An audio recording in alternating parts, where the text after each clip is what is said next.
Hi guys, Pondicherry விட்டு கிளம்பும்போது செம மழை. ஸோ அப்படியே நாங்கள் பைக்கில் கிளம்பியாச்சு.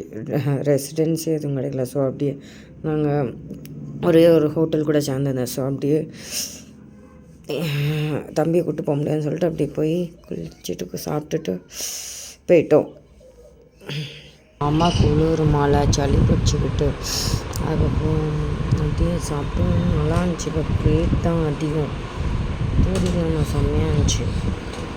ஒரு ரூம் தான் இருந்துச்சு. ஸோ ரூம் சொல்லிட்டு 1300 தான் சொன்னாங்க. அது ரூம்லாம் 2000 எதுக்கு ஒன்று நைட்டுக்குன்னு சொல்லி வேணான்னு சொல்லிச்சு. ஏசி ரூமும் இல்லை. ஆனால் அன்றைக்கி நைட் தூக்கமே இல்லை. அது வேறு விஷயம். அவ்வளோ டயர்ட்லேயும் மூச்சு திணறிட்டு வந்துட்டு ட்ரெஸ் எல்லாம் காயப்பட்டதுனால உள்ளே. அப்புறம் தம்பியும் தோசை என்னன்னு தெரில. இப்போலாம் அவங்க அப்பா கூட தான் உட்காந்து சாப்பிட்றான். நம்மக்கிட்ட வர மாட்டேங்க. காலையில் நம்ம கூட இருக்குன்னு போனோம். அப்படியே அவனும் ஊட்டி விட்டுட்டுருந்தான். அப்படியே சாப்பிட்டாச்சு.